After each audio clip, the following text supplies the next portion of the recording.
HS2 PU Promotion Biology Syllabus Complete Information.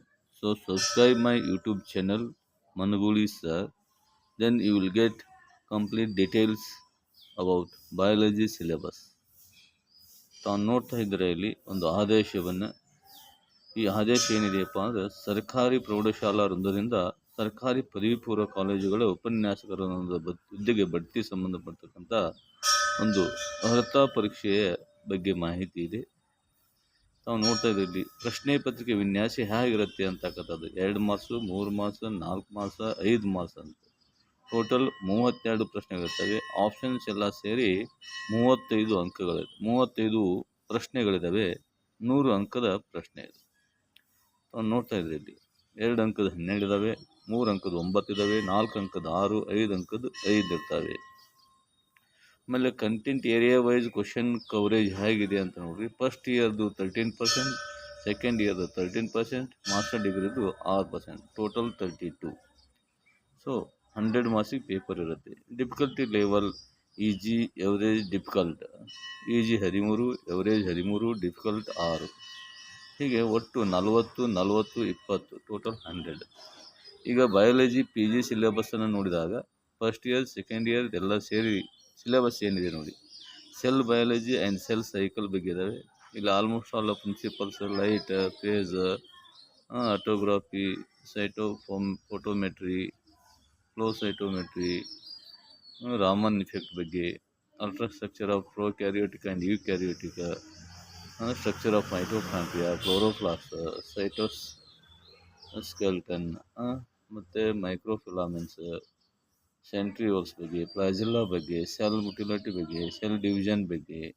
ಇನ್ನು molecular biology ಇದೆ, organisation of chromosomes and genes in prokaryotes and eukaryotes. ಇಲ್ಲಿ ತಾವೆಲ್ಲ ಮುಖ್ಯವಾಗಿ prokaryote ಮತ್ತು ಯೂಕ್ಯಾರಿಯೋಟ್ಸ್ ಜಾಸ್ತಿ ಓದಬೇಕಾಗುತ್ತೆ. ಆಮೇಲೆ ಮೆಕ್ಯಾನಿಸಮ್ ಆಫ್ DNA ರೆಪ್ಲಿಕೇಶನ್ ಬಗ್ಗೆ ಓದಬೇಕು. ಮಾಲಿಕ್ಯುಲರ್ ಮೆಕ್ಯಾನಿಸಮ್ ಆಫ್ ಮ್ಯೂಟೇಷನ್ ಬಗ್ಗೆ ಓದಬೇಕು. ಅವುಗಳ ರಿಪೇರ್ ಬಗ್ಗೆ ಇರಬೇಕು.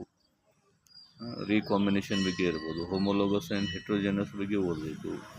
RNA ಸಿಂಥಸಿಸ್ ಬಗ್ಗೆ ನೋಡ್ಕೋಬೇಕು.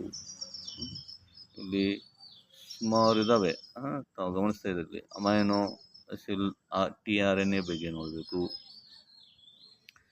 ತಾವು ನೋಡ್ತಾ ಇದ್ರಲ್ಲಿ regulation of genes expression of prokaryotes and eukaryotes, RNA interference, role of chromatin ಬಗ್ಗೆ ಆಗಿರ್ಬೋದು.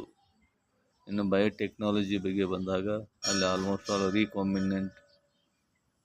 Recombination of DNA technology, tools in genetic engineering ಬಗ್ಗೆ, ಎಂಜೈಮ್ಸ್ ಇನ್ ಜೆನೆಟಿಕ್ ಇಂಜಿನಿಯರಿಂಗ್, ಇವೆಲ್ಲ ನೋಡ್ಕೋಬೇಕಾಗತ್ತೆ. ಜೆನೆಟಿಕ್ಸ್ ಪ್ರಿನ್ಸಿಪಲ್ ಆಫ್ ಇನ್ಹೆರಿಟೆನ್ಸ್, ಇಲ್ಲಿ ಮೆಂಡೆಲ್ಸ್ ಲಾ ಬರುತ್ತೆ, ಜೊತೆಗೆ dominance ಬಗ್ಗೆ ಬರುತ್ತೆ, ಇಂಡಿಪೆಂಡೆಂಟ್ ಬಗ್ಗೆ ಬರ್ತದೆ. ಸೊ ಮ್ಯೂಟೇಷನ್ ಬಗ್ಗೆ ಇದೆ, ಮ್ಯೂಟೇಷನ್ ವಿಧಗಳ ಬಗ್ಗೆ ಇದೆ. ಆಲ್ಮೋಸ್ಟ್ ಆಲ್ ತಾವು ನೋಡ್ತಾ ಇದ್ರಿ ಇಲ್ಲಿ ಮ್ಯೂಟೇಷನ್ನಲ್ಲಿ ಇರ್ತಕ್ಕಂಥ ವಿಧಗಳ ಬಗ್ಗೆ. ಆಮೇಲೆ ಕೆಮಿಕಲ್ ಮ್ಯೂಟೇಷನ್ಸ್ ಬಗ್ಗೆ ಇದೆ, ಸೆಕ್ಸ್ ಡಿಟರ್ಮಿನೇಷನ್ ಆ್ಯಂಡ್ ಡೋಸೇಜ್ ಬಗ್ಗೆ ಇದೆ. ಆಮೇಲೆ ಸ್ಪೇಷಿಯಲ್ ಕ್ರೋಮೋಸೋಮ್ಸ್ ಬಗ್ಗೆ ಇದ್ದಾವೆ. ಆಮೇಲೆ ಕ್ರೋಮೋಸೋಮಲ್ ಅರೇಂಜ್ಮೆಂಟ್ ಬಗ್ಗೆ ಇದೆ,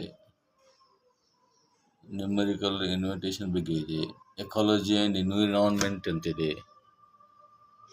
ಇದರೊಳಗೆ ಸುಮಾರು ತಾವು ನೋಡ್ತಾ ಇದ್ದಾರೆ ಟೆಂಪ್ರೇಚರ್ ಬಗ್ಗೆ, ಹ್ಯುಮಿಡಿಟಿ ಬಗ್ಗೆ, ಟಂಡ್ರಾ ಪ್ರದೇಶ, ಆಮೇಲೆ ಎನ್ವೈರನ್ಮೆಂಟಲ್ ಪೊಲ್ಯೂಷನ್ ಬಗ್ಗೆ ಇದೆ, ಪಾಲಿನೇಷನ್ ಬಗ್ಗೆ ಇದೆ, ಮೈಕ್ರೋಬಯಾಲಜಿ ಆ್ಯಂಡ್ ಇಮ್ಯುನಾಲಜಿ ಅಂತದೆ.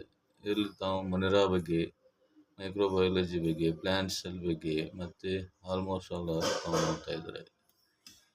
ಈಗ ನೋಡಿ, ಇನ್ನೊಮ್ಮೆ ನೋಡಿ ಏನೇನಿದೆ ಅಂತೇಳಿ.